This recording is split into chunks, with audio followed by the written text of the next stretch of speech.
Welcome to the Defense and Aerospace Report. I'm Vago Muradian. Last week, part of our team traveled to Biloxi, Mississippi to cover the International Homeland Defense and Security Summit.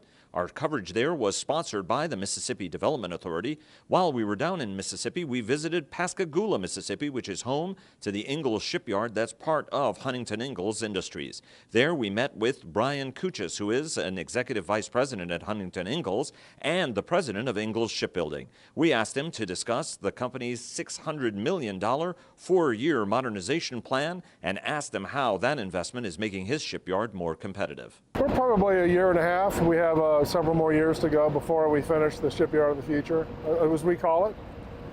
It's really focused on improved productivity and giving our shipbuilders the best opportunity to be all they can be. And if you can see, in September in Mississippi it gets quite hot. We have to fight the elements. A big part of the Shipyard of the Future helps the product flow and actually helps get the shipbuilders out of those harsh environments. Well, it really starts with the ship design. And so, the ship design is put in, product models. And product model information then goes, very efficiently into the systems that actually kind of produce the ships. So the age of digits, of big data, and is really a kind of a key part that's becoming part of shipbuilding, kind of away from paper into more of electronics. Okay, so we're building 4 classes of ships. 2 different of amphib ships, the destroyers, the early bird class destroyers, and the National Security Cutter. Each ship is really each program is a complex program in itself. We have 13 ships under construction. Our role is to make sure that the requirements of the ship are put in and tested, and that when the ship leaves the yard, it's actually a platform that can go to the fight right from the yard. And that's what our focus is in terms of the ConOps and how the Navy and the Coast Guard choose to use those platforms.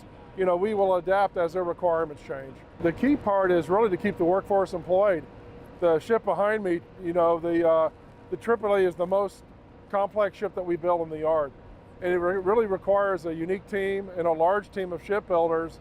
And so it's really imperative to keep those trained, skilled labor, building the next ship and the next ship to make sure those workforces don't leave and have to be retrained. Well, putting the well deck in, a little smaller deck house, and maintaining most of the flight operations are really kind of key for that new ship.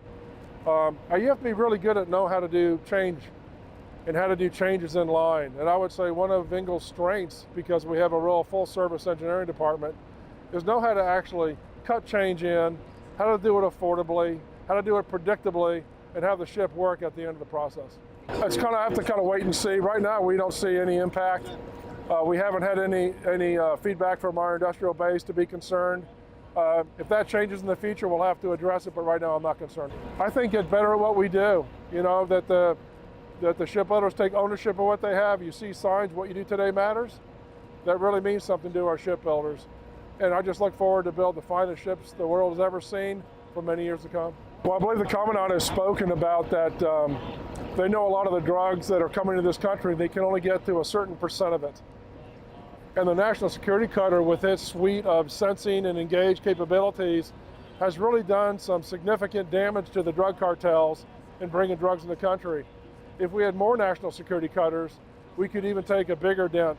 And the drugs that the ships don't catch come and hit our cities and come hit our country.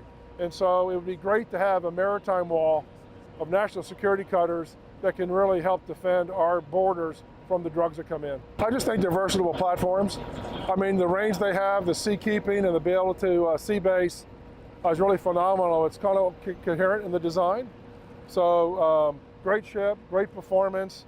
The Coast Guardsmen love that ship and how it performs. And I think it's a testament it can go to many places and not just the coastline of the United States. I would say, the governor's engagement with the business community and the world stage of what Mississippi can do for not only this country, but can do for the world, I think wasn't fully appreciated.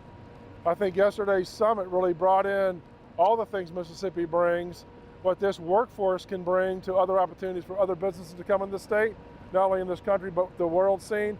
I think it really kind of brought that to light in yesterday's summit. Well, I think a lot of people don't realize what an unbelievable industrial engine we have in Pascagoula, Mississippi. Our capacity to produce non-nuclear ships, I think, is unsurpassed in this country, maybe unsurpassed in the world. And the capacity and the engine that we have here, I think, is sometimes not recognized or forgotten or not known. And I would recognize that we have an unbelievable capability to build the ships for our country right here in Pascagoula, Mississippi. Well, I wish I could take credit for the many generations of shipbuilders that work in the shipyard. I really can't do that. I think it's one of the culture of the South in terms of how just this community rallies around, sense of family.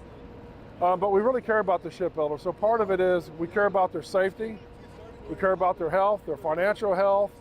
We want to make sure they're trained well to do their job. And I think when you engage that way with the workforce, it brings a sense of ownership. But the other part is the products that we deliver, that defend the nation. I call these shipbuilders true patriots. And so when the shipbuilders have really an identity that what they're doing really defends their families and defends this country, I think there's a unique identification, a unique connection that is really hard to find in other industries. So I think it's really unique to shipbuilding. I'm glad we have it. We just have, I think, the best shipbuilders in the world right here. I'm just thankful that we have the work that we do and the workforce that we have, and I'll just leave it at that.